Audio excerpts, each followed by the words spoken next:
শুধুমাত্র মেয়েদের সম্মান, মেয়েদের, নারীদের সমস্ত কিছু নিয়ে শুধু লাঞ্ছনা অপমান করলো পূর্ব পরিকল্পিতভাবে, শুধুমাত্র রাজনীতির স্বার্থে, আর কিচ্ছু নয়। কেন মানুষের বিশ্বাস কে এতটা ভাবে কি করে ব্যবহার করতে পারে একটা কেন্দ্রীয় সরকার? কেন ফুটে উঠছে বারবার এই ভিডিওর ফুটেজ আমাদের সামনে? নির্দেশ ছিল, শুভেন্দুদা হেল্প করেছিল সেদিক দিয়ে যে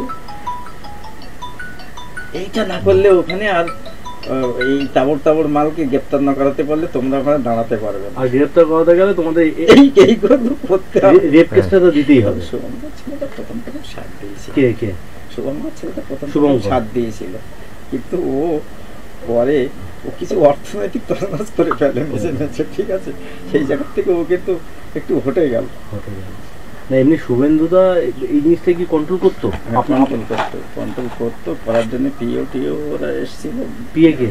পিএ হচ্ছে পীযূষ নাকি আছে, পীযূষ এই জায়গাতে জীবনে আসে না, ও শুভঙ্করের হাত ধরে ঘুরে বেড়ায়। নারী, মহিলা, তাদের সঙ্গে এই ধর্ষণের সম্পর্ক কতটা আমরা তো প্রতিদিন প্রতি মুহূর্তে দেখে আসছি। আর সন্দেশখালির জন্য সেই কারণেই কিন্তু সমগ্র রাজ্য, সমগ্র দেশ এতদিন কষ্টে ছিল, এতদিন প্রতিবাদে ছিল।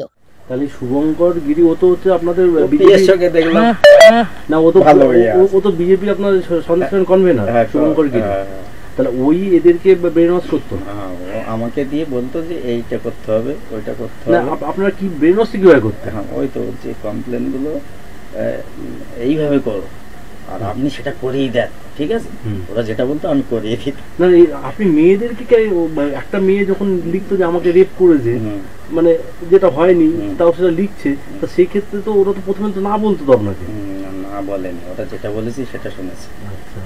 মোটামুটি যে আপনাদের এই আন্দোলনকে ধরে রাখতে দিলে ওদেরকে গ্রেপ্তার না করা পর্যন্ত কিন্তু আপনাদের এই আন্দোলন সাকসেস হবে না, মানে শিবু শাহজাহান পরবর্তী দিনে এদের গ্রেপ্তার না করলে এখানে আপনাদের টিকতে দেবে না, বুলেটের আঘাতে আপনাদের শেষ করে দেবে। আর তাই করে দিত। আমি বললাম যে ওকে জবানবন্দির জন্য নিয়ে যাওয়া। সবার প্রথম জবানবন্দি কি একদম রেখাই, অভিযোগ সব প্রথম রেখাই করেছে, আর তারপর ওকে দেখে বাকি মহিলারা করেছে। সন্দেশখালীর 2 নম্বর ব্লকের মন্ডল সভাপতি গঙ্গাধর কয়ালের বক্তব্য আমরা তো সবাই শুনছি। স্ট্রিং অপারেশন, তিনি স্বীকার করছেন যে পেছনে রয়েছে শুভেন্দু অধিকারীর হাতও। এই যে আমাদের দেশের পরিস্থিতি, ভবিষ্যৎ এই রাজনীতির জন্য কতটা কুরুচিকর দিকে যাবে বলুন তো? ভবিষ্যতে যত আমরা এগোবো তত আমরা এরকম সম্মান নিয়ে খেলা করে রাজনীতি করব, পূর্ব পরিকল্পিত ভাবে সমস্ত রকম ভাবে ফাঁসিয়ে রাজনীতি করব। গণতন্ত্র আজকে কোথায়?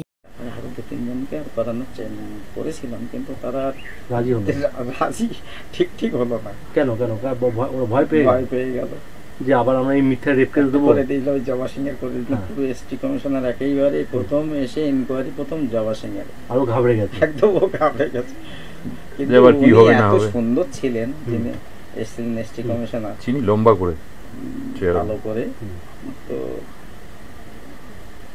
আমি আছি ওনার সঙ্গে, ঠিক আছে, মানে আমাকেই রেখেছেন সঙ্গে, আর সবাইকে বের করে দিই। তা বলছে আগে একটা মাদুর পাথর, মানে ও বাংলাও বলতে পারে, আদিবাসী ভাষাও তো বলতে পারে, যে এসটিদের এইটাই সমস্যা, আমি এসটিদের প্রধান হয়ে আপনাদের কাছে সেই দিল্লির থেকে উড়ে এসেছি, আপনারা একটা আমার সঙ্গে সত্যি কথাটা বলতে পারছেন না, এই জন্য আপনাদের এত দুর্ভোগ, ঠিক আছে, এটা বলেছে। মাদুর বিছিয়ে বসেছে, চেয়ারে বসার কথা। উনি তো জানছেন না যে বিষয়টা সাজানো আছে, ঘাবড়ে গিয়ে বলতে পারছে না, এটা তো বলতে পারছে না যে জবা সিং জানছে এটা মিথ্যে, ও তো বলতে কি ঘাবড়ে যাচ্ছে,